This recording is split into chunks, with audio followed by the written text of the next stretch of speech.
Bienvenidos al podcast número 154. Mi nombre es Andrés López y hoy me acompañan Ariel Besomi, Diego Luciano, José Aníbal Carmona, Estefanía Brera y el maestro Enrique Scalabroni. ¿Cómo andas, comendatore? ¿Qué tal? Buenas noches a todos. Bien, todo bien, Andy. Acá con un poquito de, con ganas de hablar, ¿no? Con lo que quedó del test y el resumen final de todo. La verdad que bastantes cositas para poder desarrollar hoy con Enrique Scalabroni. Pero bueno, nada, no me quiero adelantar, así que te doy el pase directamente, Andy. Perfectamente. Bueno, la pregunta que creo que tendríamos que hacernos y que dejamos ahí flotando pasada fue el tema de si los equipos iban a mostrar su potencial o si iban a seguir escondiendo o qué iba a pasar, ¿no? Porque también hablamos de que esta semana y se cumplió, la temperatura en pista fue mucho más adecuada, se pudieron probar todos los compuestos de seco, sobre todo los más nuevitos y sobre todo lo que más le preocupaba a la gente de Pirelli era la diferencia entre los hiperblandos y los ultrablandos, que estamos hablando de una diferencia de 0,7 segundos según lo que ellos pudieron registrar, ¿no?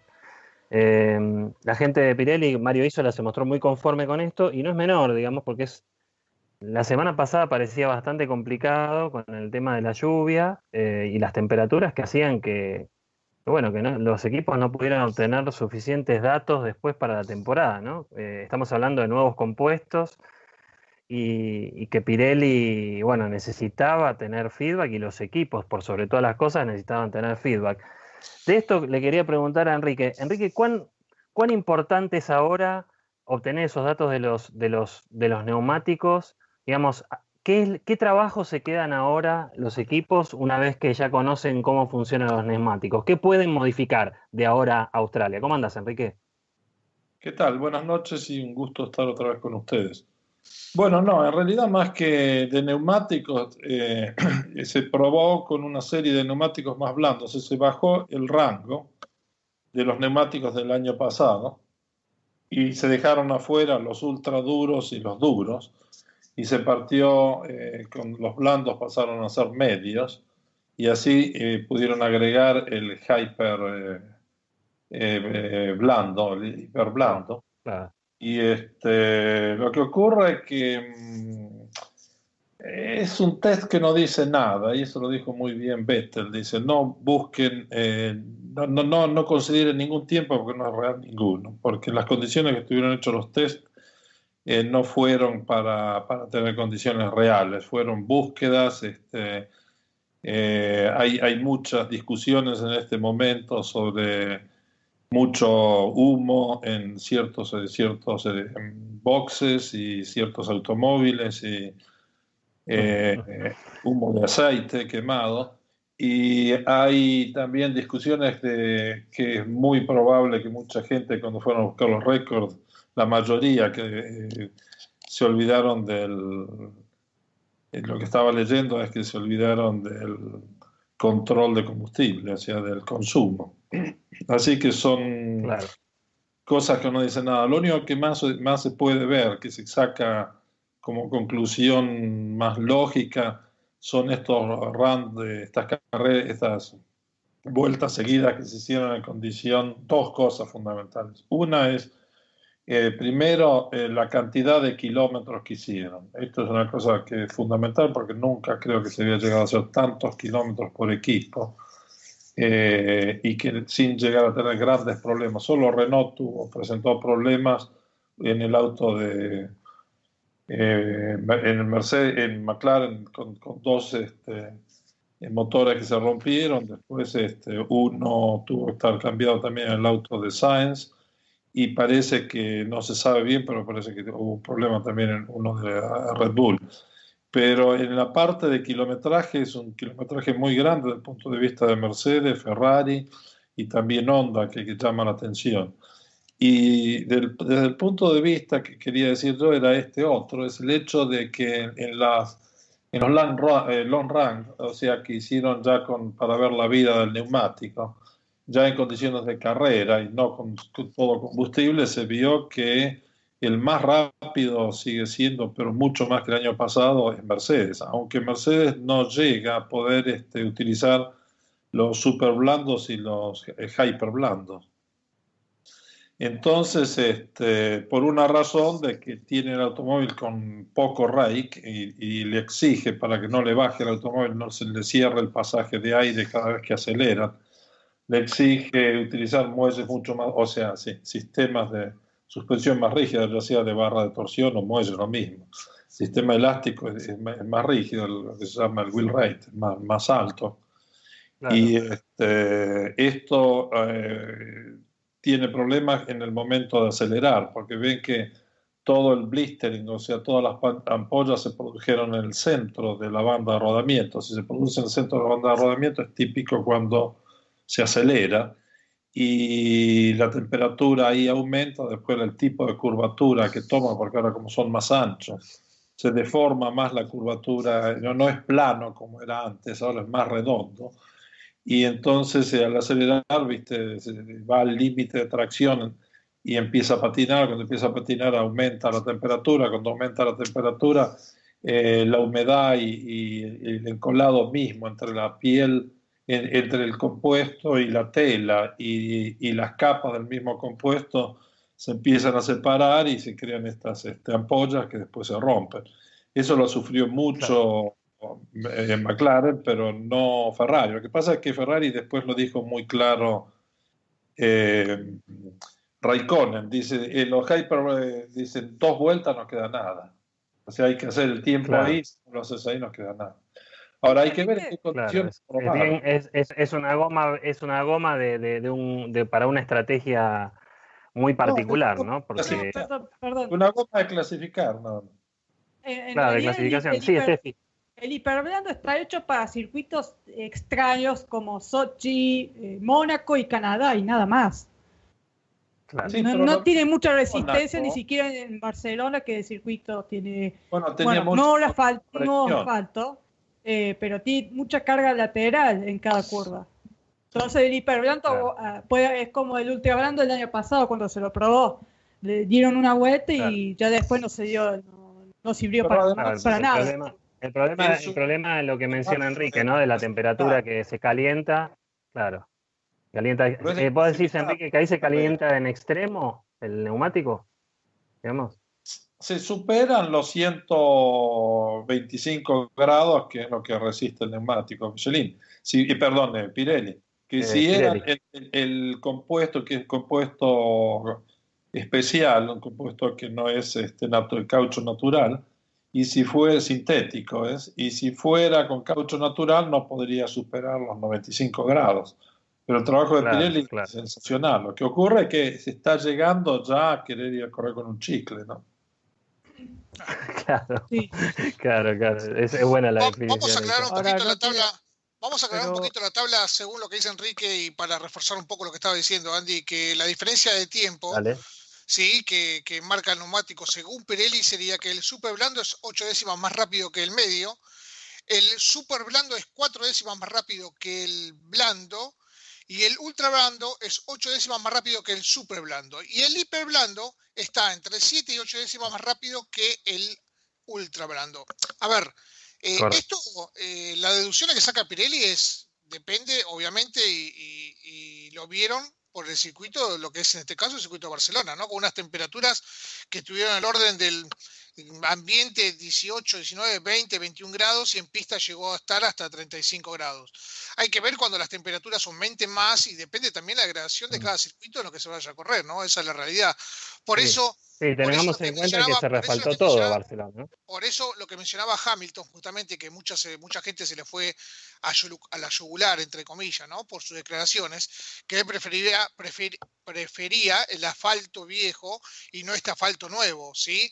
Por una simple razón que si bien el asfalto nuevo, obviamente, no tiene baches, la pista no está ondulada, está muy lisa y demás, las comparaciones que él quería tener justamente era con respecto al año pasado, el asfalto que tenía. Y eso es lo que quiso expresarse Hamilton en sus declaraciones. Ahora vamos a ver, cuando lleguemos a Australia, con otra temperatura ambiente y demás, a ver cómo se comportan los neumáticos. Igual es un detalle no menor, y es muy importante lo que dijo Enrique. Y hay algo, Enrique, que se vio en estos días de la última semana de test, que gracias a Dios la temperatura ayudó, es que en el cuidado de neumáticos, Ferrari estuvo mucho mejor que Mercedes, ¿sí? Y eso se vio latente, inclusive en las fotos que fueron dadas en su momento por Saturn, por aficionados y demás, se veía la degradación de ciertos neumáticos Mercedes que no la tenía justamente Ferrari después de hacer girar vueltas y vueltas, ¿no? Bueno, lo que pasa es que Ferrari tiene un rake un poquito más alto y eso le permite tener un muelle o, digamos, sistema de suspensión o wheel rake que es más blando. Entonces, en el momento de acelerar, no se queda trabado, cosa que el problema de neumáticos no tuvo Red Bull, porque tiene el alto rake que es impresionante, así que tiene muelles muy blandos en la primera parte, que cuando viene la acelerada al salida de curva. Y después, para poder bajar la cola del auto, entonces tienen con estos 165 milímetros, tienen prácticamente 80 milímetros de bajada de cola, y eso hace que con el torque del motor eléctrico, que engancha antes que el torque del motor turbo, por el retardo que tiene el turbo, entonces hace que no sufran tanto los neumáticos. Pero si nosotros nos recordamos de las pruebas del año pasado, Ferrari giró casi siempre con neumáticos duros y Mercedes giró siempre con los blandos. Correcto. Y después Ferrari se encontró en la primera carrera que cuando puso los super blandos, ya no, el auto no le anduvo. Mientras que Mercedes había trabajado mucho con el super blando. Ahora, en este momento, Mercedes está trabajando con el neumático bastante duro porque se ve que partieron con una base de rigidez de suspensiones más alta proporcionalmente al año pasado. Lo que ocurre es el porqué de estos cambios en los equipos, y habría que tratar de entenderlo, porque esto es lo que vamos a ver en clasificación.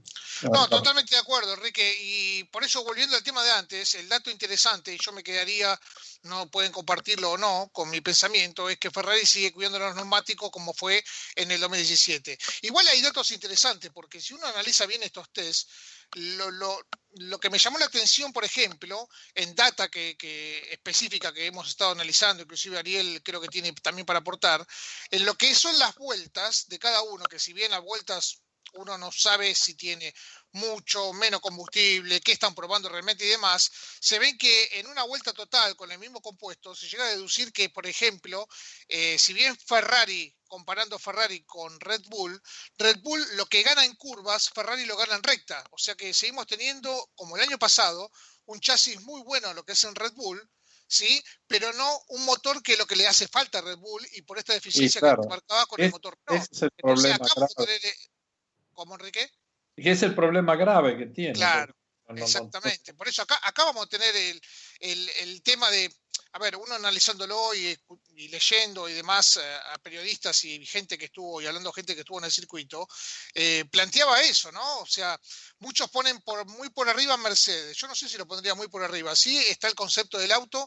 Allison dijo justamente en informes la semana, el día posterior al finalizado los test, mencionaba que este es un auto netamente hecho por él, que siguió en el concepto de lo que venía Mercedes, pero le agregó sus cosas y interpretaba que el rendimiento del Mercedes en estas pruebas había sido satisfactorio, lo cual estaba en su forma personal de pensar las cosas, que estaba contento con el auto, ¿sí? Y algunos decían que Mercedes estaba muy superior. Yo no sé si es tan así que Mercedes es tan superior. ¿Por qué? Por estos motivos que estamos hablando, que hay que ver ahora en Australia, cuando se corre el primer Gran Premio, en condiciones de pistas óptimos, en temperatura de calor, en neumáticos, en lo que dijo Pirelli, que no nos olvidemos que ellos quieren y apuestan a 2 paradas, que los equipos obligatoriamente van a tener que hacer 2 paradas, porque si no llegan con las cubiertas, por esto que mencionábamos antes. Entonces, en la parte... Si Mercedes está arriba, en la parte de abajo, yo no sé si Red Bull está por encima de Ferrari, sino porque volvemos lo mismo y ahí van a estar los 3 equipos peleando. ¿Por qué? Mercedes sabemos cómo es un amplio dominador por el motor que tiene, pero no sabemos realmente si sabe bien o no cuidar los neumáticos, ¿sí? Mismo por el rake que tiene el auto. Ferrari apostó a alargar un poco la distancia entre ejes, por más mínimo que sea, sigue cuidando bien el neumático, pero sabemos si esas deficiencias aerodinámicas y mecánicas las siguen teniendo o la corrigieron.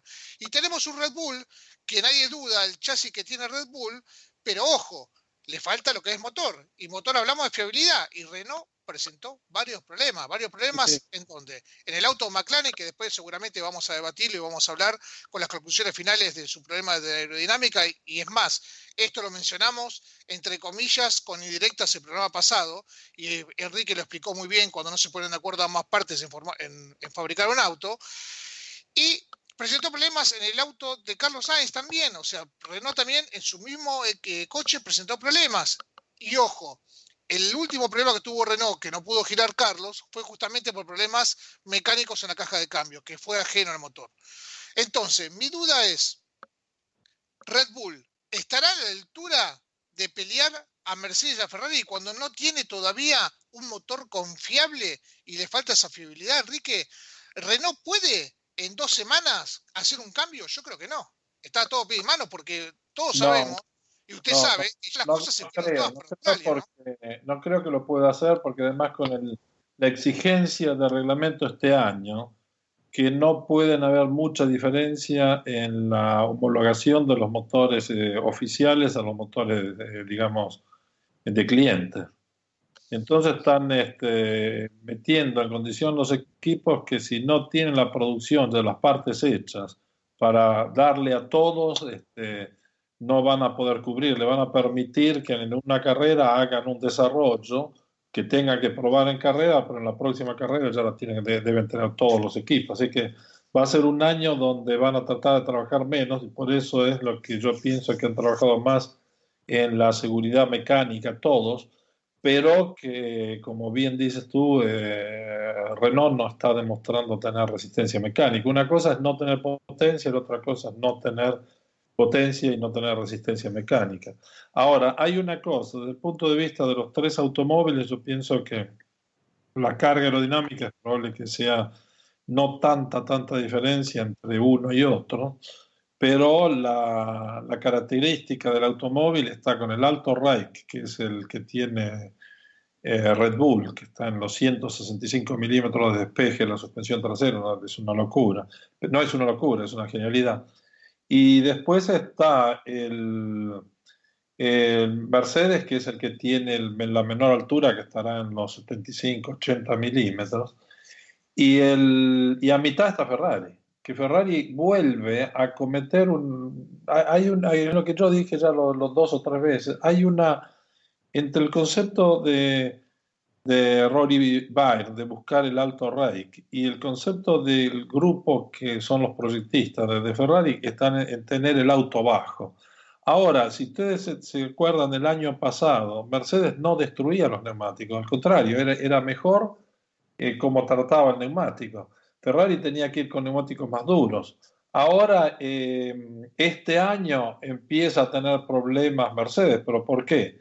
Porque si metió mano también Allison, acuérdense los problemas que tenía Ferrari hace 2 años, que tenía problemas que no estaba el automóvil porque era demasiado duro, o sea que no se resuelve con la distancia entre ejes, se resuelve más con el valor de rigidez de neumáticos para poder, porque hay conceptos distintos. Hay uno que piensa que el automóvil tiene que estar muy bajo para que cree bastante de presión todo el fondo, y otro que piensa que tengo que llevarlo muy alto para que en la recta lo puedo bajar, pero yo en curva necesito tener la inclinación, necesito hacer un gran difusor de todo el automóvil, pero a su vez tengo la variación de la resistencia al avance del automóvil en recta, y que la puedo reducir, y en curva que puedo tener el automóvil alto, que me permite acelerar fácilmente, que me permite pasar sobre todo los cordones con aceleración, cosa que cuando está duro ya no te podés subir arriba del cordón acelerando.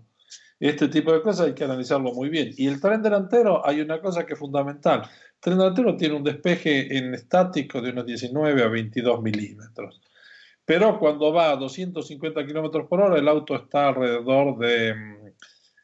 bajará unos 10 milímetros, le queda 10 milímetros. Cuando empieza a trabajar después de los 300, ya está trabajando prácticamente muy cercano al bloqueo total, así que en el tren delantero lo que cuenta más es la presión de neumático, pero la presión de neumático está controlada por lo que dice la FIA y lo que pide Pirelli, por tanto no te da la libertad, no hay suspensión, prácticamente el amortiguador no trabaja adelante, está todo trabado, por eso se trabaja con el tercer elemento, o sea, con este sistema que une los dos balancines, para poder controlar que la frenada del automóvil no toque, y después trabajan los amortiguadores en expansión. En el momento que el auto rola o agarró un cordón y quedan las ruedas, ¿viste? Para que no queden colgadas en el aire, deben tener una variación de acuerdo a la velocidad de desplazamiento del pistón en el amortiguador. Y es la única parte, porque como no hay recorrido, no hay velocidad. Como no hay velocidad, la fuerza de amortiguación es cero. O sea, queda prácticamente el automóvil apoyado en un eje rígido. Y esto es una condición que en el tren delantero está bastante resuelto para todo. El problema está pasando en el posterior, que con el rake te permite utilizar más blando, mientras que sin rake te vas a comer los neumáticos. Ahora hay que ver qué pasa en carrera, porque en carrera tenemos que ver pero las diferencias que se vieron hechas en carrera es que en Mercedes es el más rápido, en la vuelta 20-21 consecutiva, él estaba sacando casi... Pero si entiendo bien, Enrique, que lo que está mencionando, entonces Mercedes va a destruir los neumáticos, porque va a tener menor rake, y si bien va a ejercer más potencia, va a destruir más rápido los neumáticos. Claro, pero ahora están jugando, en la carrera son 60 vueltas, ahora están jugando a que si hay 2 paradas, entonces tenés 20 vueltas por carrera. Por eso es que tiraban todos a 21 o 22 vueltas. Las pruebas hacían la condición de carrera. Se entiende, Enrique. O sea, la carrera una cosa ponía goma pura y hacían mucho más larga, pero no era en condición de carrera. Era para ver resistencia mecánica del motor. Superar la vida útil del motor para saber si le va a durar con 3 motores en el campeonato. Pero ya hay una cosa que dijeron, que hay muchos equipos que prefieren pagar la penalización y usar 4 o quizás 5 motores durante el año. Sí, yo no creo que de los equipos de abajo, ¿no? Porque no creo que los equipos de arriba le estén pensando en eso, justamente. Digamos, quizás es una técnica que tenga que utilizar Renault. Ahora entiendo por qué Christian Horner está todavía en la nebulosa y pensando a ver qué va a hacer y le exigen que se decida lo antes posible por el tema del motor. Qué lindo tema ese debate, ¿eh? Yo voy a ver... Bueno, buenas tardes. Yo voy a volver un poquito para atrás. Todavía yo sigo sin entender por qué tantos neumáticos o tantos compuestos. Claro, pero eso no lo entiende nadie. Sinceramente, primero, para mí me parece no sé, totalmente, no fuera de lugar, no lo entiendo, por lo menos yo. Y aparte, si ponen uno más blando que el hiperblando, ¿qué nombre le van a poner? No entiendo, aparte otra cosa, es decir, creo yo que para... No, pero aparte, Andrés, para tanta cantidad de compuestos, a mí me gustaría que haya un compuesto que tenga, por ejemplo, 10 vueltas de uso y sea 2 segundos más rápido que otro. No 8 décimos o 7, 2 segundos. Porque a tener una cubierta que te puede dar 2 segundos de diferencia con un auto, te da la posibilidad a un equipo, no hablemos chico, a un equipo mediano, a cambiar la estrategia y decir, voy a hacer 3 paradas, pero voy a ir 2 segundos más rápido por vuelta que vos. Y eso no lo puede hacer nadie. Porque después terminan corriendo todo con el mismo compuesto, nadie hace nada. Y ahora meten el Hypersoft, que es un chicle, que es una goma de clasificación, que la van a usar de vez en cuando para ver si andan más rápido. Adelante. José, ¿y no crees que eso que decís vos también termine a la larga haciendo que todos los equipos vayan por la misma estrategia? Obvio, claro. O sea, vos pero nadie come, nadie come vidrio. ¿Te acordás? En el 2009, que eran 2 compuestos, 2008, era el blando o el duro. Si el blando, ponele hoy, fuese lo mismo y tuviese una performance de 3 segundos, los tipos, con la cantidad de datos que tienen sobre cada gran premio, que son aproximadamente 15 teras de información, los tipos pueden sacar, o sea, con una computadora, qué neumático usar y cuándo cambiarlo. Pero a ver, para un cachito, pero para. Si vos tenés vamos a hacer un ejemplo. Sí. Vos tenés tres equipos dominantes que pueden ser Mercedes, Red Bull y Ferrari, ¿sí? Tal cual. Y vos tenés atrás tres equipos que de repente supongamos Force India, McLaren y Renault. Y de repente Force India sabe que en ritmo de carrera está 1,5 segundos abajo de los otros. Y dice, pero un cachito, ¿y si yo pongo esta goma y ando 2 segundos más rápido que ellos las primeras 20 vueltas? Sí, pero eso se hacía antes. Pero antiguamente eso pasaba. Michael Schumacher ganó carreras de esa manera. Pero yo creo que era distinto antes, porque antes no tenían la cantidad de información. No, a ver, discúlpame, ¿qué tiene de distinto si son sprint de 20 vueltas? ¿Qué tiene de distinto? Que no cambia. Antiguamente, mira, hace un tiempo yo leí una nota donde hablaban el estilo Schumacher. Schumacher tenía la capacidad de tener, de dividir la carrera en dos, y tener 20 vueltas de alta velocidad, ir a donde ganaba las carreras. ¿Y era por qué? Porque en esa época había que correr de esa manera. Ahora, hoy en día, es lo que acaba de decir Enrique hace un ratito. A mí me dice, y no, pero Mercedes las gomas de Mercedes se rompen. ¿Y qué sabemos que probó Mercedes ese día para romper una goma? Y si de repente Mercedes puso, vamos a poner esa goma, pero pará, vamos a usarla a ver hasta cuándo se rompe. Y no sabemos. Es decir, me dice, no, porque Ferrari en curva. Yo te digo la verdad, yo hasta que no larguen. Es más, y Melbourne sabemos que es una lotería. Hasta dentro de 2 o 3 gran premios, pásalo todos España. los años. Vos fijate esto, si vos te pasás. Bueno, acá volvemos después de un pequeñísimo corte que tuvimos. A veces la tecnología nos juega una mala pasada, así que bueno, nada, tuvimos un inconveniente con internet y se nos cortó. Justo se había dado un lindo debate entre Diego y José, donde uno establecía cuál era la razón del por qué y por qué estar haciendo los tests si en definitiva no sirven para nada, decía. Entonces empezamos a debatir, debatían entre ellos y bueno, justo se cortó internet. Así que José, ¿querés continuar con la charla? Bueno, el tema es así. Es decir, lo que veo como aficionado es que de repente los test no es que no sirvan a una pavada. En realidad, en cierta manera, ¿les sirven a los equipos? Obviamente que les sirven. Lo que ocurre es que nosotros, como aficionados, podemos conjeturar y sacar un montón de conclusiones que en alguna puede ser que la peguemos y en otra puede ser que no. Es decir, que Mercedes haya roto las cubiertas, dice, por lo que dice Enrique, ¿sí? La teoría es, usaron por la potencia, por el tipo de goma, por la puesta. Y de repente uno puede pensar, sí, está bien, y si ellos probaron la goma a ver hasta dónde la podían usar para romperla, y puede ser también. Entonces, no es que yo diga, a mí, como aficionado, no me sirven para decir el resultado de Australia. Yo no puedo sacar conclusiones. ¿Cuál es la conclusión mía? Sí, lo de siempre. Mercedes, Ferrari adelante, Red Bull una incógnita y todo lo demás a revolear la cola. Ahora, de ahí a que no sirvan, no, a mí no me sirven.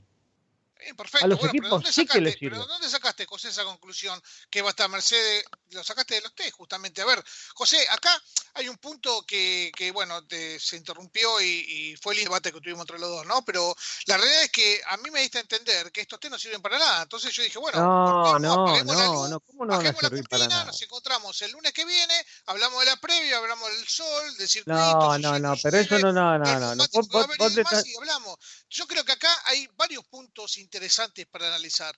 No solamente eso, José, y aparte que el tema de los tiempos, por ejemplo, los tiempos, yo no me risco por los tiempos que puedan hacer cada uno, pero sí te asoma una idea de dónde puede estar cada uno. Por eso, volviendo a lo que dije hace un tiempito atrás, con respecto a Hamilton, cuando se expresó que el circuito preferible que estaba con refaltado, preferiblemente que esté con el asfaltado anterior y no el refaltado de ahora, justamente porque él quería saber muy bien, y él seguramente tenía la telemetría de lo que fue el año pasado, para saber en qué condiciones estaba el auto del año pasado ahora, cosa que ahora se lo cambió, ¿no? Esa es la realidad. Y con respecto a estos test, hay algo que uno interpreta y uno ve y uno vio realmente, y vamos a tomar un punto clave en esta situación y en este programa, que es el tema McLaren. Algo hablamos justamente el lunes pasado con Enrique.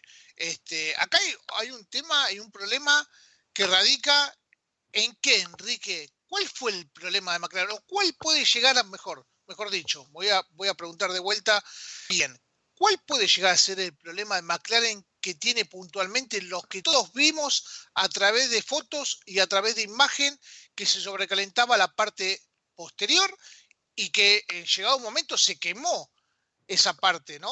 Por temperatura? ¿Cuál es el problema ese, Enrique, en sí? Es un problema de diseño, donde no se respetan ciertas distancias entre la carrocería y los órganos mecánicos del motor. Es especialmente la parte caliente del motor, que serían los escapes. Y esto es un problema, además, en este tiempo que se están utilizando los turbos, pero esto me hace ver muchos de los problemas de Honda el año pasado dónde estaban, porque ustedes ven que ahora Honda tampoco sabemos bien en qué condición probar, y todo eso es verdad, eso no voy a discutir. Pero este tipo de problemas no se volvieron a presentar. Este es un problema que da la impresión de que hay gente que ha cambiado en McLaren, que no están los proyectistas que tenían experiencia, y que es como si esto para mí va a pasar también en el Red Bull si realmente se va Newey. Van a empezar a aparecer una cantidad de problemas otra vez que habían estado resueltos. El problema es que cuando se va la gente que tiene la experiencia, no se hizo un libro de proyectación y de cómo se hace en aeronáutica. Llega el momento que el trabajo siempre lo hacía casi la misma persona con su propio grupo, y ya sabían. Ahora esa persona se va, viene otro grupo, y esa persona que viene, no, yo lo quiero más chico, más angosto, porque tenemos que llegar. Entonces hacen pruebas que funcionan en CFD y funciona el túnel de viento, pero no funciona en práctica, porque en el túnel de viento ni en CFD nunca se considera un punto caliente que tiene que calcular, por ejemplo, la temperatura que va a quemar el laminado que tiene de plástico, de fibra de carbono. Eso va a suceder en pista. Yo lo que estoy diciendo es que me está demostrando una caída del potencial tan grande que tenía McLaren cuando era realmente fuerte, y que hoy están sufriendo errores que son básicos, ¿no? No digo infantiles, porque nada es infantil en un Fórmula 1, pero son muy básicos, y esto es un problema que me hace entender que van a tener que resolver muchos problemas internos antes de tener el resultado, pero a su vez también tendrá que Renault resolver sus problemas también, porque demuestran que hay problemas. Yo no sé si están asociados al exceso de temperatura que tuvo McLaren, pero también McLaren hay muchas partes que se rompieron sistemas hidráulicos y sistemas... Eso quería preguntarle, Enrique, ¿por qué se rompieron esos sistemas hidráulicos? ¿A qué se debe que se rompan? ¿Por un problema del motor o un problema de diseño? No, para mí no, porque eso es parte McLaren. Eso no es parte motor. Y se rompieron conductos de aceite, de conexión de aceite, y el motor parece que quedó con poco aceite, y entonces sufrieron los cojinetes. Pero, ¿entienden? Todo ese tipo de cosas. Hay que entender que McLaren falta un líder. Tiene que volver el líder, y el líder era Ron Dennis. El problema es que ahora el líder no va a volver porque no da la impresión que no lo quieren. Pero no volver ya como el director principal de McLaren Fórmula 1, sino que se necesita uno que sea relacionado a la parte operativa. Lo que pasa es que eso, Enrique, está pasando en muchos equipos, ¿no? Porque obviamente el tiempo va pasando. ¿Sabes por qué? Porque están aumentando el número de personas, porque todo hay que probarlo en CFD, todo hay que hacer con superficies, y se están contratando una cantidad de gente que lo único que sabe es dibujar, no sabe proyectar. Es distinto a Newey, que él proyecta sobre el tablero dibujo, y después del tablero dibujo le da con las secciones y con todo a la gente para que después, cuando lo pongan en el computador, analicen y optimicen cada una de las partes, tanto en la suspensión, en los juegos libres, lo que nada toca, en la parte de calor que debe tener, porque pensá que si necesitamos ver la carrocería 5 milímetros para afuera, porque tenés que poner un poco de aislante térmico, y el conducto, la carrocería está tocando el caño de escape. Vos no podés poner nada. Hay que hacer una carrocería nueva. Claro. Y para hacer esa carrocería nueva hay que hacer todo el dibujo de nuevo, toda la superficie de nuevo, toda la prueba de nuevo. Y eso pasa cuando los emicistas no tienen la experiencia práctica, porque ellos ven algo que lo más chico es lo mejor, pero lo más chico de lo que se puede, porque si no habría que hacer un motor más chico. Ese fue el problema que tuvo Honda con McLaren. Le obligaron baterías chicas, le obligaron el motor pequeño, le obligaron todos los sistemas pequeños porque había que bajar de peso. Todo el mundo anduvo nunca ese motor. ¿Por qué? Porque ese motor ya lo mataron antes de partir. ¿Pero por qué? Porque la gente no es la gente que diseñaba los autos de McLaren cuando McLaren fue grande. Hoy hay una cantidad de departamentos y una cantidad de gente nueva que no tiene la más pálida idea, que entra ahí y le dan responsabilidades que van a cometer errores. Ahora, yo digo, una consulta. ¿La explicación de McLaren cuál fue? No, y bueno, McLaren siempre te va a decir... No dijeron nada, dijeron que tienen problemas y que lo mejor está por venir. A ver, pero a ver, espera. Pero bueno, ¿ves? Acá yo me paro en este punto, entonces se dan cuenta que entonces la opinión siempre es según el color que lo veamos. O acá no es una cuestión, y no voy a entrar en una discusión de las de siempre. Yo voy a esto. Yo lo que leí fue... Se cortó un soporte, se apoyó el escape. Entonces yo tengo que descreer a los equipos de Fórmula 1 si tiene un problema. Es decir, porque la explicación que da Enrique es una explicación válida, como es la misma la explicación que dio McLaren. Y por eso tenemos a Enrique, José. Pero a ver si me entendés. A ver si me entendés. José, el problema es, ¿sabés cuál es? En concordancia con lo que dice Enrique. Es que realmente por más que uno piense que son grandes estructuras, grandes equipos, con profesionales probablemente de los mejores calificados del mundo, etcétera, etcétera, etcétera, acá yo creo que, interpretando un poco lo que dice Enrique, el problema acá es que hay una, digamos, desconexión quizá entre las distintas áreas que produce problemas de diseño a nivel integral. ¿Entendés? Y te agrego algo más, Andrés, lo que está mencionando. Dice Enrique, pero a ver, lo que explica Enrique está muy claro. Pero pará, Diego, vos qué decías recién, vamos de uno. Justamente que lo que está diciendo Andrés, agregar lo que te dijo Enrique recién, que hay gente joven trabajando, y cuando hay gente joven trabajando... Pero Diego, yo no estoy discutiendo eso. Yo lo que estoy discutiendo es que creamos... Hay un tema que ya viene arrastrando de antes, Enrique. ¿En McLaren cuánto hace que viene penando? 2009 hemos pagado esto, ¿no?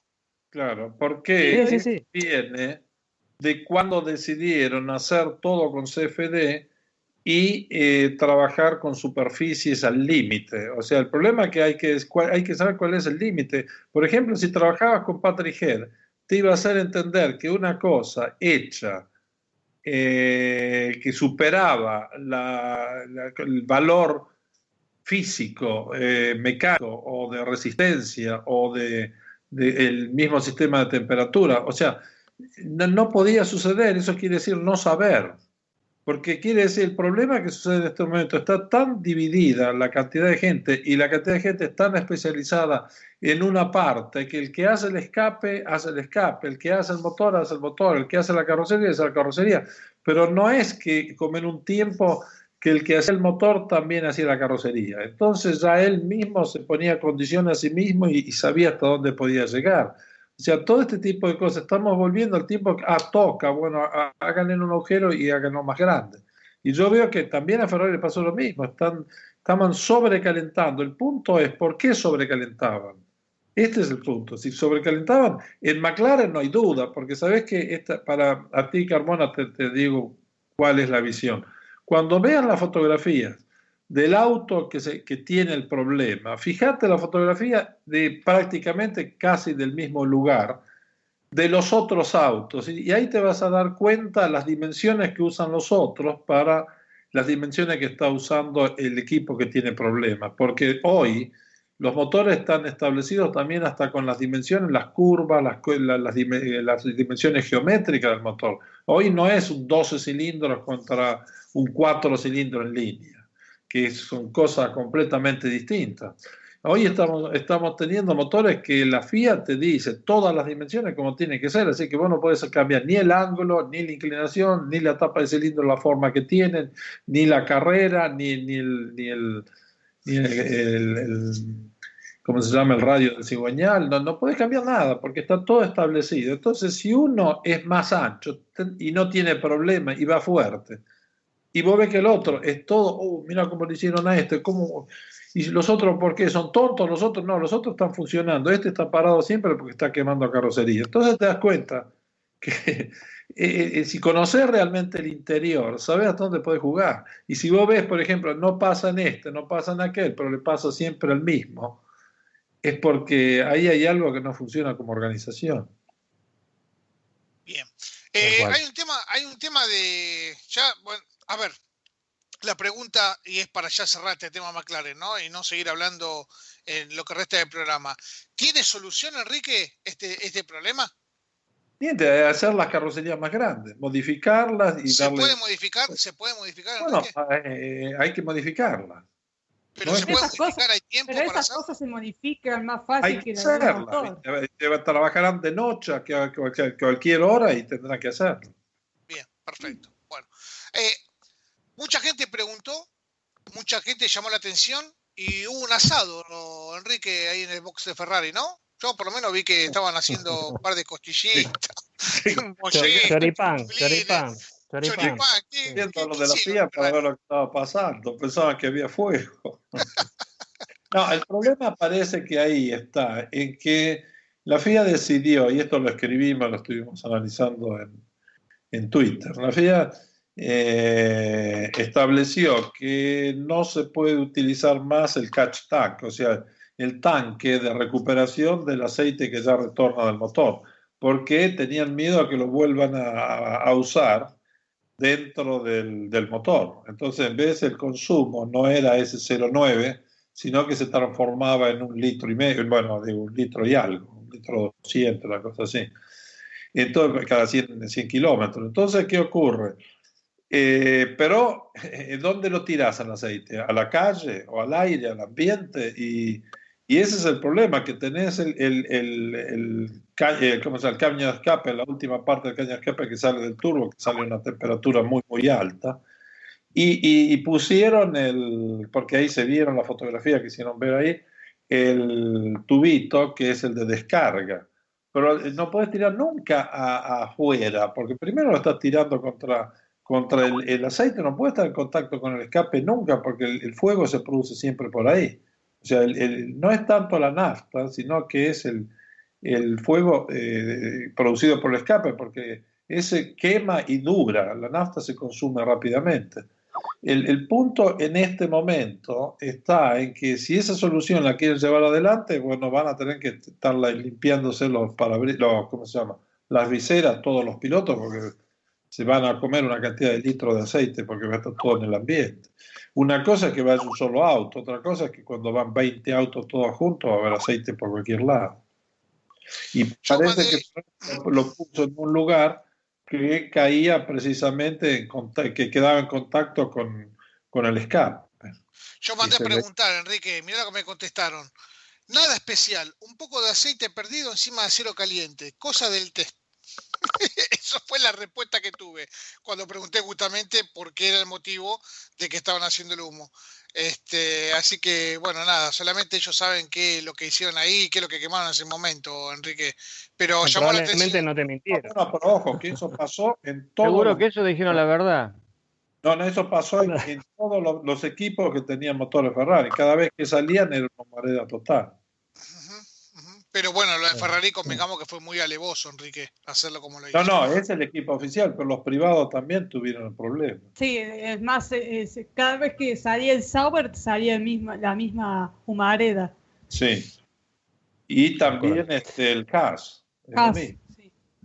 O sea, es un tema más del motor Ferrari que de otra cosa. Sí, o dónde está el sistema de ¿cómo se llama? Venteo, que le llaman en Italia, pero no sé cómo es. ¿Dónde está dónde lo tira el aceite? Quizás los otros lo ponían en otro lado, no sé. Pero ahora Enrique, ¿es un problema o es una cosa natural? Eso iba a preguntar. Primero que es un problema, porque no se puede tirar aceite, gotas de aceite al ambiente, cuando vos tenés una cantidad de autos de carrera que van a estar tirando una cantidad de aceite afuera. Para eso crearon el catch tank, porque si no, ensuciaban la pista, ensuciaban todo con eso, y ensuciaban la cara de los pilotos y la visera de los pilotos. Que si después cuando se le empieza a ensuciar, tiene que empezar a cortarla, a sacarse todas las que tiene una encima de la otra. Y en 4 o 5 vueltas ya se quedó sin visera. Viste que usan 3 unas sobre la otra para que le dure toda la carrera. Esto le va a durar 10 vueltas, 20 vueltas, están sin visera. Van a tener que entrar así, ¿para qué entró? A que le cambien el casco con más visera. O sea, esto lo veo una cosa un poco complicada. Y la otra cosa depende de dónde lo tirás, porque no tenés que tirarlo sobre un caño de escape, porque si lo tirás sobre un caño de escape, está posibilidad de iniciación de fuego. Esto es una cosa que no es lógico. Los otros no lo hacían, sucedía solo en los motores Ferrari. ¿Por qué? Eso no lo sabe nadie, pero una de las cosas sería por este venteo. Sí, algo que agregar para cerrar el tema de Ferrari y que creo que va a ser, imagino, durante el resto de la temporada un poco controvertido, que quizás Enrique también está al tanto, es primero, confirmado que es más corto que el McLaren, la distancia entre ejes, etcétera, etcétera, etcétera, pero lo más importante, lo más interesante es ese tipo de doble difusor que inventó Ferrari gracias al piso y a la salida que tienen en el difusor. ¿Qué es esto? Dentro del piso de la Ferrari, hacia el costado de la suspensión, o sea, a la altura de la suspensión trasera, se ven como unos apéndices que intentan llevar el aire para el lado del centro difusor. Si uno mira la imagen del piso sin el chasis arriba, justo en el punto donde está el difusor, abajo hay un agujero que lo que pretende en teoría es llevar el aire a esa altura del difusor y crear otra vez una zona de baja presión. Ese piso dicen que es la clave para que Ferrari pueda entender, o sea, una vez que Ferrari entienda y maneje al 100% esta tecnología, va a ser la clave para poder batir al Mercedes. No, mira, ellos pueden hacer ellos lo que quieren es acelerar el flujo de aire donde está en la parte central del difusor. No puede haber ningún agujero como era el tiempo del doble difusor que permitían tener un agujero en el ¿cómo se llama? En el difusor, en el carenado de la caja de cambio. No, ahora no está permitido. Lo que puede ser es que estén tomando aire de otra parte externa, lo hacen circular, entra por ahí y va directamente al lado de la caja de cambio para acelerar el flujo y crear el mismo efecto con un soplado de aire para inducir una presión más alta e inducir mayor depresión en el difusor y aumentar la carga aerodinámica. Pero eso depende de si la FIA se lo va a aprobar o no. Vamos a ver si lo pueden usar la primera carrera o no. Si la FIA lo va a aprobar, lo van a usar todos. Si la FIA lo aprueba y lo cancela, bueno, se terminó para todos también. Bien. ¿Algo más que agregar, Ariel, sobre Ferrari? No, nada. En los foros técnicos están todos como locos hablando de los espejos y la función que puede llegar a cumplir, pero hay tantas teorías yo te explico, tan locas. Uno que hablan sobre el posible espejo jet de un turbojet, de cómo está armado. Son teorías que uno si se las cree piensa que Ferrari vuela, pero no. Inverosímiles. No, sabes que los espejos es una buena idea, pero hace rato que se está tratando de usar. Lo que pasa es que esta vez lo llevaron al super máximo como solución. La cajita del espejo externa está abierta en el frente. Entonces el aire que entra del frente pegaba contra él. No podían hacer pasar mucho porque pegaban el espejo y no funcionaba. ¿Qué hicieron ahora? Hicieron una forma piramidal, no piramidal, sino que digamos como una cuña simétrica, y en la parte de atrás de esta cuña tiene el espejo. Ahora, esto es como está tomado el espejo, pero por la parte externa tienen la cajita. Entonces, la entrada del aire que viene de adelante, y con este vieron que tiene una forma de una cuña simétrica, el aire entra por ahí, pasa a través de una luz que existe entre la superficie del espejo y la cajita de apoyo, o sea, digamos, la carrocería del espejo. Entonces pasa por ahí y llena el vacío que produce el espejo de popa, porque ahí cuando estás cortando el aire tiene un retorno. Eso crea un vórtice que crea problemas al alerón posterior. En cambio, de esta forma ellos llenan ese vórtice y se reduce el largo de estela y la depresión. Y esto hace que ya cuando llegue el alerón influya mucho menos, prácticamente pasa a ser invisible a la turbulencia generada por el espejo tradicional. Este es un espejo que sería casi invisible porque llenan la zona del vacío posterior y esto reduce la resistencia al avance, por tanto se produce un equilibrio de presiones y se reduce la estela. Entonces, cuando la estela no llega a afectar tanto al alerón posterior como el espejito tradicional. Es una cosa vieja, inventada hace muchísimo tiempo, pero que nadie lo utilizaba en Fórmula 1. Se utilizaron en los autos de Le Mans una cantidad de veces. Ahora lo están usando ellos y lo van a copiar todos los demás porque es una solución para dar mayor eficiencia al alerón posterior. Claro. ¿Fue arriesgado Ferrari en el diseño, Enrique, con los problemas? Según dicen que todo el mundo tuvo bastantes problemas. Y eso lo dijo también Alonso. Sí, eso no me cabe ninguna duda, sí, tal cual. Pero por eso... Dice que todo el mundo tuvo problemas hasta con suspensiones, con brazos suspensiones, porque están modificando soluciones y entonces se las encuentran en el test. Y claro, que los test se dicen muy bien, son para probar. Pero cuando los problemas son bastante grandes, era ahí mejor más tradicional en algunas soluciones, porque no es como antes que tenías 5 test antes de ir a correr. Ahora tenés dos semanas y de ahí te tenés que ir a la otra parte del mundo, así que entre que mandás el auto, mandás las partes, mandás todo, es una pérdida de tiempo monstruosa. Entonces, habría que ser un poquito más tradicional en todo este tipo de soluciones que son súper críticas, ¿no? Hay un tapado, Enrique, que no se habló mucho y damos vuelta a la hoja, que es Williams. ¿Qué pudiste ver de Williams? Porque la verdad a mí no me quedó muy claro que digamos lo que pude ver de Williams.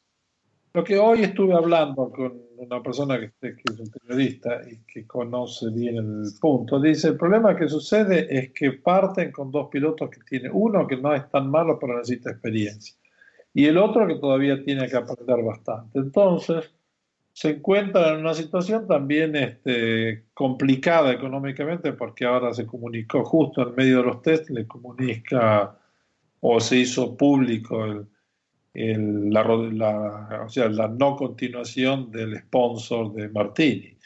Y esto lo pone en una situación económica complicada. Entonces Williams tiene que trabajar duro con 2 pilotos que están pagando.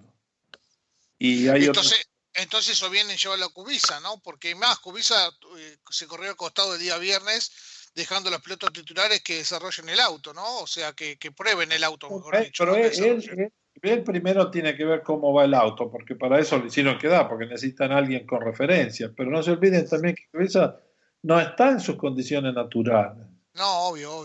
No, entonces, además la experiencia de Kubica llega hasta 2010. Correcto, Después hay un vacío por obvias razones, pero después recién ahora toma kilometraje. Pero la única experiencia que puede aportar Kubica es la que tiene hasta 2010, lamentablemente. Sí, pero hasta 2010, pero ahora también no está él mismo en la condición del 2010, lamentablemente. Entonces, me da la impresión que el problema más grande de Williams es un problema de quién dirige la compañía. No está más Frank y no está más Patrick Head. Entonces, toda esta gente nueva que está entrando está creando problemas. Por eso digo que si Newey se queda ahí, esta la van a salvar. Pero si Newey se va, el próximo equipo que va a sufrir enormemente va a ser Red Bull. Pero el coche en sí está bien del lado de los pilotos, pero el coche en sí ¿está bien o tiene lo que hablaba vos hoy con tu llegado, con tu persona, con tu amigo? ¿Está bien el auto o pena de no tener pilotos para sacarle potencial? No, él no sé de dónde habrá tomado información ni nada, pero él me decía que están contentos como resultado respecto al año pasado. Lo que pasa es que están muy lejos de todo. Claro. Ahora hay que ver también los tiempos de los de allá de adelante se van a venir para atrás. Entonces esa diferencia se va a achicar. Estaba leyendo... Está a la altura, perdón, Steffi, está a la altura de lo que va a ser un Haas, porque Haas demostró que estaba un poco más fuerte. No, Haas me parece que está por delante.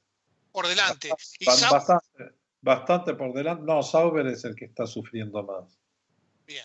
Bastante por delante. Haas está por delante también de Force India, pero Force India está sufriendo una condición económica dura porque estaba leyendo también que hay un grupo que quisiera comprar la compañía, pero para comprar tiene que tratar con el gobierno de la India porque es quien tienen retenidas todas las acciones del dueño, en el momento que tiene la mayor... Claro, por el tema de Villa Himalaya. Pero, Enrique, Sauber mostró bastante fiabilidad. Hubo un día que Leclerc giró 59 vueltas. O sea, ¿no lo ves que pueda estar peleándole a Haas? No, bueno, igual pero eso Ferrari también. Pero eso son vueltas, giraron en condiciones de tiempo completamente distintos.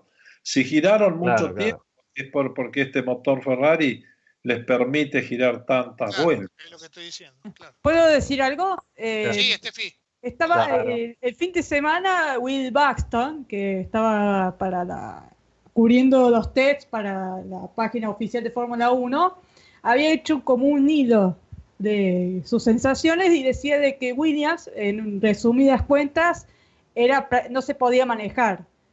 Días después, hoy salen unas declaraciones de Paddy Lowe diciendo de que tienen problemas en la entrada a curva.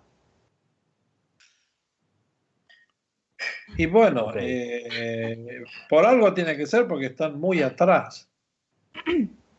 Entonces, ¿sabes? Están muy atrás. Cuando nadie quiere hacer los peores tiempos, porque en ese momento, si se te está yendo el sponsor, vos querés estar adelante como pueda ser, aunque sea una sola vuelta, para tratar de calmar y convencer a la gente de invertir. Pero si ellos no llegan a hacer eso, es porque el automóvil tiene problemas, aunque no lo quieran decir, pero lo que se ve en la práctica es eso.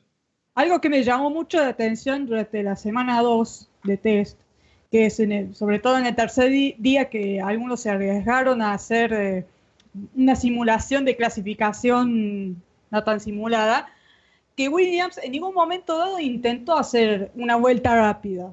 Nunca lo intentó. No, porque ¿sabes qué pasa? Que también tienen que preparar los pilotos. Tienen que darle experiencia, que giren y giren y giren. No tienen tiempo como para ir a desarrollar el auto. Cuando tiene un piloto bueno no tiene que aprender para manejar. Los otros tienen que adaptarse al automóvil y ponerse en condiciones de poder estar en condiciones físicas y mentales y prácticas para poder manejar el automóvil. Pero Stroll es su segunda temporada, ya que no aprendió nada el año pasado. Sí, bueno, pero ¿sabes qué pasa también? Que no es que te subís al auto de Hamilton. Sí, es un Williams. Claro, hay que trabajarlo y para trabajarlo hay que tener experiencia, básicamente. Ya hace 3 años, mirá, Bottas, que daba la impresión que al final no le ganaba a nadie. Le dieron el auto de la Mercedes y se ganó 3 carreras y después lo calmaron, porque si no se armaba el lío con el otro. Pero el problema que digo yo aquí es una cosa que cuando los automóviles no van, por más que uno quiera decir lo que quiera. Porque es más, ¿cómo se llama el proyectista? El Paddy Lowe, lo que dijo fue que este año el gran trabajo no es más el gran delantero ni es más el gran posterior, todo está en los batchboard y todo el trabajo que se hace en el batchboard. Yo estoy de acuerdo, pero la Red Bull tuvo un problema mecánico de las piezas que se le rompían, se le separaban, vibraban, y giraron mucho tiempo sin batchboard y hicieron el mejor tiempo. Cuando hizo el mejor tiempo Ricciardo, cuando fue el lunes pasado, Lo hizo en el segundo día creo que fue. O en el segundo día. Lo hizo sin... En la segunda semana. Sí, pero lo hizo sin batchboard. Porque todavía no habían llegado las piezas modificadas llegaron al otro día cuando ya se subió Verstappen, pero Verstappen ahí no sé qué pasó y tuvo problemas y la caja de cambio, el motor, no sé qué problema tuvo, que estuvo mucho tiempo parado. Pero lo que quiero decirte es que cuando el auto está bien hecho, eso sí te va a dar una diferencia, pero no es tanto como porque si uno llega a hacer el mejor tiempo sin batchboard, quiere decir que hay un problema de otro tipo. Si vos con batchboard no llegás, estás allá atrás, pues quiere decir que hay un problema muy, muy grave. Incluyendo bien. los puntos. Bueno, como resumen, bueno, Force India, como decías vos recién, Enrique, está complicado y Checo Pérez declaró que, bueno, que si bien están como están esperando partes para Australia, pero bueno, no la van a poder probar y la verdad que va a estar difícil, ¿no? Que Force India siga teniendo la misma performance, digamos, que venía teniendo hasta este tiempo. La duda que me queda es Honda con Toro Rosso. Más allá de la fiabilidad que mostraron, ¿tendrá capacidad, Enrique, para ser rápido o no? ¿O pensás que le puede pelear a Haas? Parece que es mejor que el auto del año pasado. Y el motor Honda ahí parece que trabajaron en favorecer el motor y no ponerlo en situaciones críticas al motor. Lo que ocurre es realmente ver qué probaron, en qué condición probaron, todo este tipo de cosas. El automóvil no fue lento como se pensaba y sobre todo fue muy, muy resistente mecánicamente. Y después uno dice, no, como habíamos dicho la semana pasada, no, bueno, porque le sacaron ala y lo que querían hacer una velocidad final. No, pero sí, eso es verdad la primera semana, pero la segunda semana, cuando estás haciendo un cuarto tiempo, ya no sos o el quinto tiempo, ya no es que venís sin ala, ya venís andando bien en curva y en velocidad también final. Así que ya eso llama la atención. Ahora, veamos realmente lo que está pasando, ¿no? Eso se va a ver en la primera carrera. No, tal cual. Bueno, hemos cubierto un poco todos los equipos. Lo que además se ha probado, que también, bueno, fue un gran tema durante varios años, no solo el año pasado, fue los relanzamientos de Safety Car. Parece que, bueno, van a poner, han estado probando el sistema donde hacen el relanzamiento de parado o el relanzamiento, digamos, en movimiento, ¿no? Que es el que conocemos hoy. Las palabras claves para esto van a ser... ¿Podés refrescar un poquito cómo va a ser este año, Andy o Steffi? Justamente ese tema. ¿Pero ya no estaba establecido hasta desde el año pasado? Es mi duda, por eso quiero que lo aclaren, por favor. Está establecido, claro, Steffi, si querés ahora te paso y refrescar la regla. Lo que probaron ahora es el sistema, digamos, técnicamente, ¿no? O sea, lo que probaron ahora es cómo van a informarle a los pilotos y cómo va a ser el procedimiento para ir a la regla, ¿no? Va a haber momentos en que van a decir, bueno, salimos de parado y eso se va a llamar un standing start. Es decir, vamos a un standing start y el relanzamiento, todos los pilotos van a tener que reubicarse en los cajones como estaban ubicados, digamos, y eso es lo que han testeado ahora. O van a indicar, el director de carrera va a indicar que va a ser un rolling start, o sea, como siempre. Es decir, se va al safety car y los tipos siguen ya andando como venían. Eso es lo que probaron a nivel técnico, digamos. Ahora, Steffi, si querés refrescar las reglas, ¿cómo van a ser? No, me acuerdo de que el año pasado ya se hizo la largada de parado detrás de safety car después de un momento de lluvia. Me acuerdo perfectamente que lo aplicaron, lo vi por primera vez en la carrera de Fórmula 2 en Monza. Sí, hicieron 5 vueltas y se largó de parado en lluvia. ¿Puedo decir una cosa? Que esto teóricamente es lindo, pero si ponele que tengas tres paradas para poner una más crítica, 2 podría ser más lógico. Sí. Y tenés que partir después tenés segunda partida inicial de carrera, de 0, después partís el primer safety car que sale, entonces te hacen partir de 0 otra vez, y después partís la tercera vez, porque hay otro safety car. ¿Cuántos se van a quedar sin embrague? Van a quemar el embrague, porque los embragues están en el límite. Esa es una de las razones que siempre se dijo, es mejor que se largue en movimiento para no tener que partir de 0 con un torque bestial cuando ya el embrague estuvo trabajado y estuvo consumido. Entonces van a quemar el embrague enseguida. Estos son de estas cosas que yo veo que es lo mismo con esto de tirar el aceite al ambiente. Es como si hay gente que no tuvo experiencia histórica en el tema. Ahora, también a mí, se me viene un abanico de muchas preguntas, porque un relanzamiento así, por ejemplo, Hamilton viene ganando 10 segundos. Con un virtual safety car sigue manteniendo 10 segundos. Ahora de esta manera no, se relanza de vuelta, Steffi, y pierde esos 10 segundos. ¿Me entendés lo que te digo? O sea, ¿sale perjudicado de que va primero? ¿O no? Yo estoy loco lo que estoy diciendo, me perdí. Volvés a la situación cuando te ponían todos uno detrás de otro. Pero eso. Bueno, pues volver a esa situación. Eso sería aceptar esa situación, pero con la posibilidad de romper el embrague. Es peor. Porque por ahí quemas el embrague, el primero quema el embrague. Claro, sí, claro, sí, claro. La verdad que es un lindo tema para desarrollar. Y antes de ir a las noticias breves, Andy, este año va a ser interesante también, ¿no? Porque, ojo, acuérdense, tenemos muchas renovaciones de pilotos top. Richardo, claro. Checo Pérez, Kimi Raikkonen, muchos pilotos que se van a ir, otros van a cambiar. Interesante este año, ¿no? La verdad que interesante va a estar. Y sí, vamos a estar en, ¿qué es?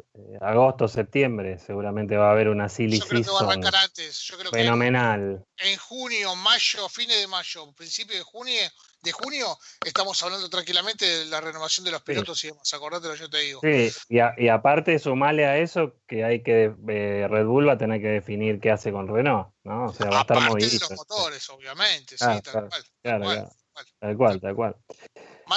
¿Será que será el momento de ver a Richardo y a Newey en Ferrari?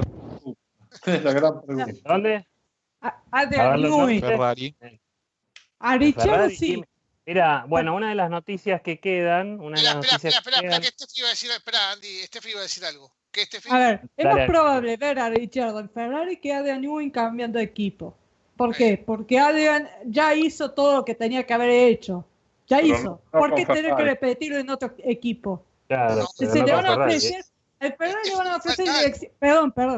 A Ferrari le va a ofrecer ser director técnico. Y alguien le va a contestar, pero eso ya lo dice en McLaren y en Red Bull. ¿Por qué lo tengo que volver a hacer? Nunca lo hizo en Ferrari. Y él es consciente que si no pasó por Ferrari todavía se va de la Fórmula 1 sin tener el máximo de la expresión. Exactamente, de eso que iba a decir.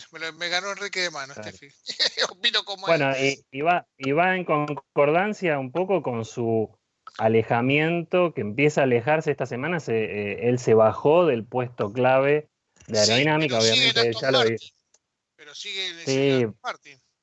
Sí, o sea, está todo bien, pero se está empezando a alejar. Va a estar en el proyecto Aston Martin con el Valkyrie y además le van a dar un puesto total en el nuevo programa que ha hecho Red Bull, que es el Red Bull Advanced Engineering.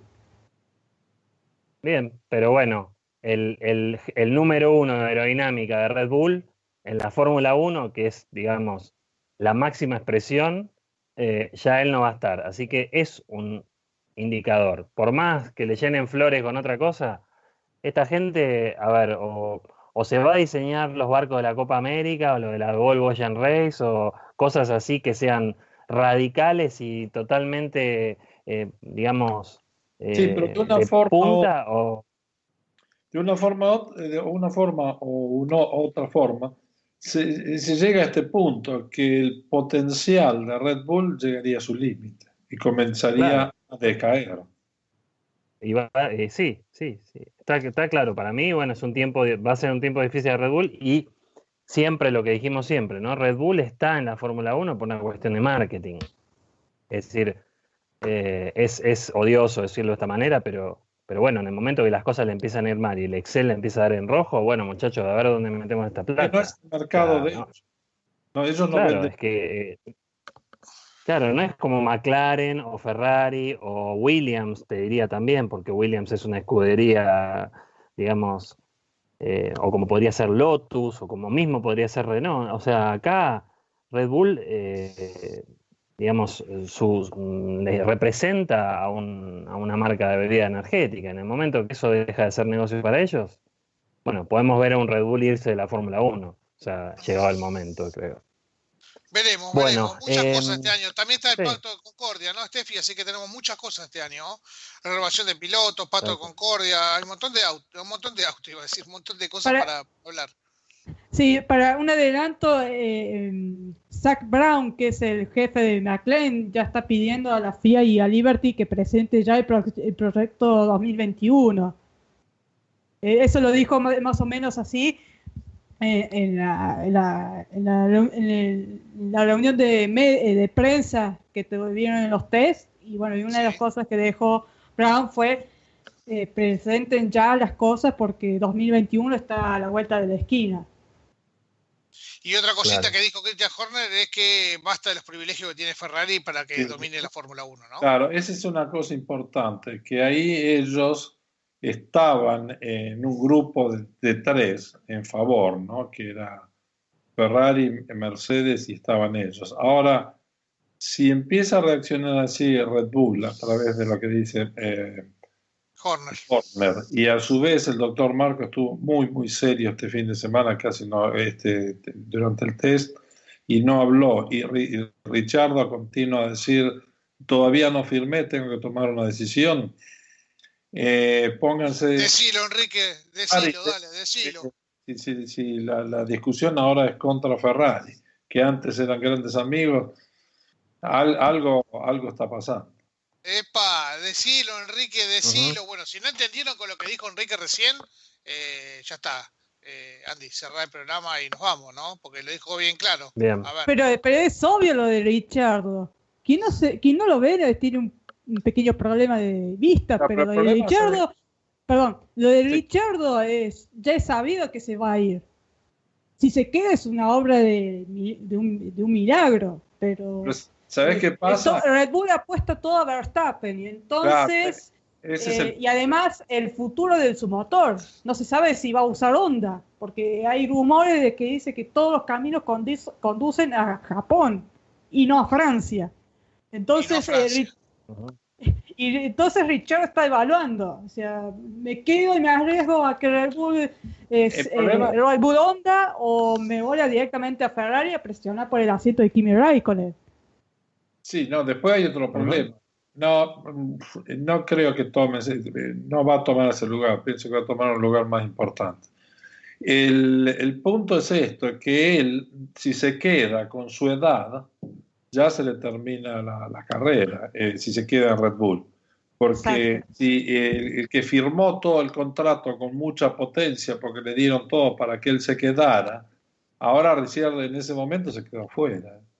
Y la edad que tiene él, pero el automóvil hoy, Red Bull lo vemos cuando lo maneja Ricciardo. Claro. Todavía no lo vemos cuando lo maneja Verstappen. Lo que pasa es que Verstappen es más agresivo en carrera. Pero Ricciardo, en condiciones de llevar el auto al límite, lo demostró que él llega y lo mete adelante. Interesante lo que vamos a tener este año, ¿no? Porque Ricciardo, Mercedes, Bottas, Kimi, Checo Pérez, qué movido va a estar este año, qué lindo, qué interesante va a ser, ¿eh? Cambio generacional. Sí, tal cual, Enrique, tal cual. Y va a venir bien el cambio. Steffi, 2 segundos, una mini breve previa del E-Prix de Punta del Este que tenemos este próximo fin de semana, ¿no? Sí, este fin de semana se correrá regresa Punta del Este casi por la ventana, porque este fin de semana se debía correr en Sao Paulo, pero como hay un tema de privatización de la zona donde se iba a organizar el evento de la Fórmula E, hizo que Brasil esperase hasta 2019. Entonces su lugar lo tomó Punta del Este, que había tenido un par de negociaciones antes de decidir por Sao Paulo. Volviendo ya a un tema, una pequeña prueba, previa sobre el evento de este fin de semana, vuelve Punta del Este, un lugar donde Jan-Eric Berg, que es el líder actual del campeonato, con 81 puntos, consiguió su primera pole position en 2014. Pero el gran dominador es Sebastian Buemi, que tuvo 2 victorias y récord de vuelta rápida y mejor vuelta de clasificación en esta zona. Aún así, es como una... Ahora actualmente, analizando a Dams y a Audi, están como un paso por detrás de Techita y Majinda, que son los grandes exponentes de esta temporada, con el francés Jan-Eric y el sueco Felix Rosenqvist, claro, que no tuvo un gran participación en México porque venía liderando y bueno, lamentablemente la batería le jugó una mala pasada y lo dejó tirado. Aún así pero está ahí el pibe. Sí, está ahí. Va a estar peleando. Está ahí por mérito de Majinda y en mérito mucho de él, que hay que verlo, sobre todo en clasificación, cómo baila con el coche. Es una maravilla.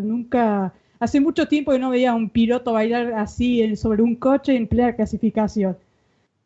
Y después tenés bueno, el eterno DC Virgin con Sam Bird, tercero con 61 puntos, que es una cosa de quiero, pero no puedo. En los últimos eventos no le ha salido bien. Santiago de Chile solo consiguió 10 puntos, en México no consiguió nada. Entonces es como una cuestión, bueno, hay que decirlo que en México tuvieron que cambiar la caja de cambio y retrocedieron, pero además se sufrió mucho con el rendimiento y entonces no sacaron partido. Después hay que ver cómo se desarrolla Jaguar, bueno, Daniel Abt, que es también de Audi, viene con la motivación alta de haber por primera vez al fin y al cabo en México, la pasada, por primera vez en México, primera vez en la Fórmula E. Y bueno, hay que ver qué suerte le depara a José María López con Jaguar Racing, que en las últimas carreras bueno, le fue bien en Marruecos, pero después el Santiago de Chile abandonó y ya en México no sumó puntos porque tuvo problemas de grip, de rendimiento, además se complicó con la parada cuando justo se le paró el coche en medio del pilde y casi se lo lleva puesto a Jerome D'Ambrosio, y bueno, sufrió netamente con Lucas Di Grassi cuando lo quiso superar y el brasileño estuvo bastante sobreexigido y casi se lo lleva puesto, ambos hicieron un trompo y bueno, en fin. Hay que ver cómo ahora se desempeña, qué suerte le depara y bueno, y hay que ver también cómo se desarrolla el tema del fan boost, que siempre trae polémica y bueno, cosas que pasan. A ver qué robotito, a ver qué robotito anda mejor. Sí. Y sí, pero eso es un tema de fan boost. Es un problema, siempre digo, el tema de las redes sociales son buenas, pero también hay mucho de robots, sobre todo en Twitter, que son muy fáciles de crear. Entonces, ya la categoría ya tenía que hacer algo al respecto. Hablando de hacer algo al respecto, salió como una directiva de, bueno, la semana pasada, Consejo Mundial de Deporte Motor, reunido en Ginebra, ya salió a decir que cómo va a ser el formato, parte del formato de la temporada 5. Una de ellas es un tema de que ya no va a haber más pit stops por cambio de coche. La otra tiene que ver con los modos de uso de energía, que va a haber 2 modos. Uno de ellos que es de alta velocidad y que se prevé que sea de 2 segundos.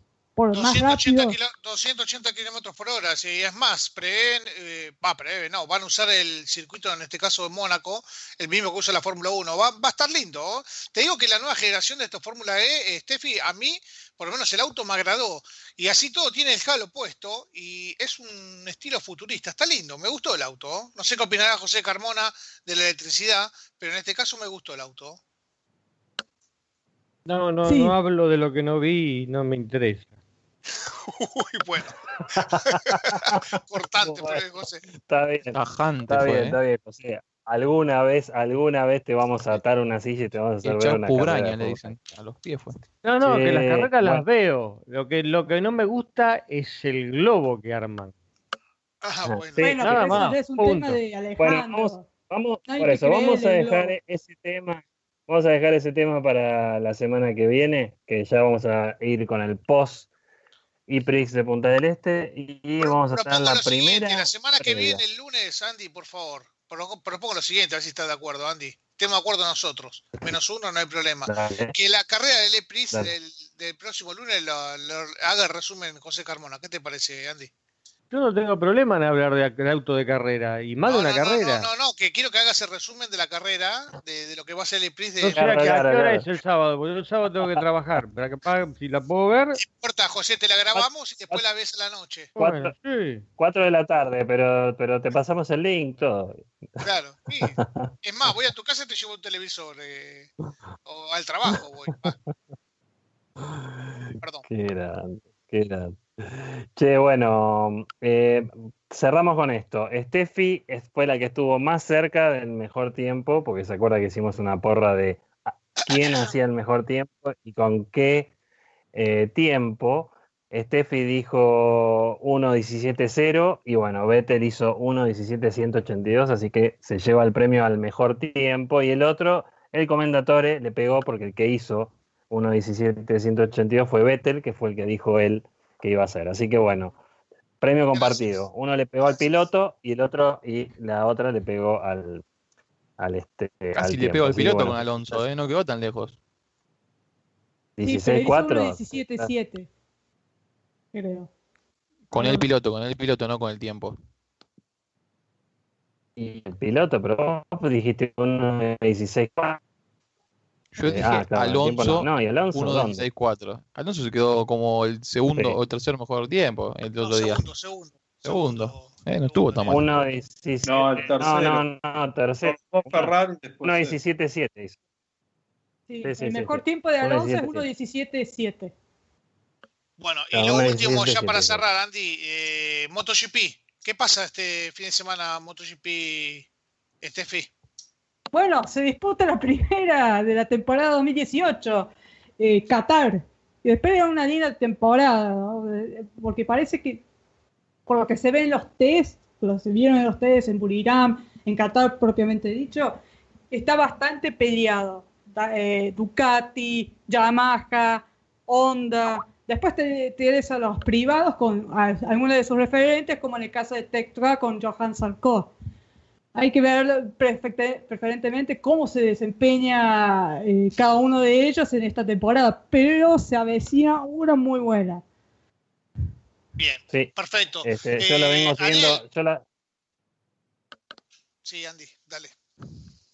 Sí, no, que yo la vengo, solo quería agregar, yo la vengo siguiendo hace varios años y es la primera vez que en los test ya no hay un claro dominador, que por lo menos en los últimos años fue Honda. Le peleó un poco Yamaha en los últimos años, pero Ducati hace varios años que viene buscando pelear las primeras posiciones y no lo logra, siempre con motos muy indóciles que no se manejan, muy potentes, generalmente en carreras donde tienen rectas largas andaban bien, pero después penaban por la mitad de la tabla. Así que va a estar interesante este campeonato. Va a ser todo un desafío para Ducati, porque primero hay que ver cómo se desempeña Andrea Dovizioso este año, después de haber luchado contra Marc Márquez durante todo el 2007, y Jorge Lorenzo cómo se desempeña en su segundo año ya con la marca italiana. Exactamente, por eso va a ser interesante. Y obviamente, como siempre, el condimento especial que tiene el MotoGP es que lo tiene Valentino Rossi, ¿no? Que en sí mismo él es un show aparte, porque no solo es lo que es, sino que además el tipo, con los años que tiene, que ya para un deporte motor ya es viejo, sigue dándole batalla a chicos muy chicos, o sea, a Marc Márquez, a gente joven con mejores reflejos, etcétera, pero el tipo está ahí adelante y como decía un cartel que acá cuando corrieron en Termas, que decía viejo es el viento y sigue soplando, ¿no? Así que ahí está Valentino Rossi. Así que bueno, gente, creo que no queda más nada, ¿no? ¿Alguien más? Lo estaremos sumando con la cobertura de las redes sociales, inclusive a los artículos que ya está formado el team y demás, así que estaremos cubriendo para motorlab.com lo que es MotoGP, ¿no? Tanto en español como en inglés. Y yo les una preguntita, Andy. Steffi, el campeonato este de karting que esta chica lo sabe todo, se dieron cuenta, ¿no? Ustedes se dieron cuenta que categoría que preguntás, Steffi está al pie del cañón, ¿eh? Así que, es más, si querés te puedo hablar del tema de karting de Felipe Massa, que quedó ahí. ¿Qué rol cumple Felipe Massa a la FIA? No, mentira. Si no lo va a contestar, seguro que lo sabe. Así que mejor cortémoslo acá. Pero, ¿qué pasó? ¿Cuál es la pregunta aquí? No, porque viste que Felipe Massa... era... No, Felipe Massa es actualmente elegido en diciembre del año pasado como presidente de la Comisión Internacional del Karting. Es increíble, algo que no sepa, claro. Pero vamos a preguntar algo que no sepa, a ver. No, es nuestra propia enciclopedia. Steffi es el robot de Motorland, ¿no? ¿Cómo sería? Robot de Motorland. Mejor que un robot, Bueno, gente, fin de semana que viene, Iprica de Punta del Este, MotoGP en Qatar, y después tenemos el lunes la primera previa, el primer podcast de previa de Gran Premio. Y el sorteo de Motorland, todo junto, Andy. Y el sorteo de Motorland. Y el sorteo de Motorland. Exactamente. Vamos a Motorland la semana que viene.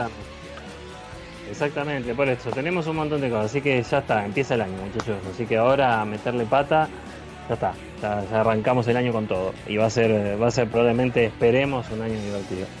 Así que bueno, gente, nos vemos el lunes que viene y les mando un abrazo a todos.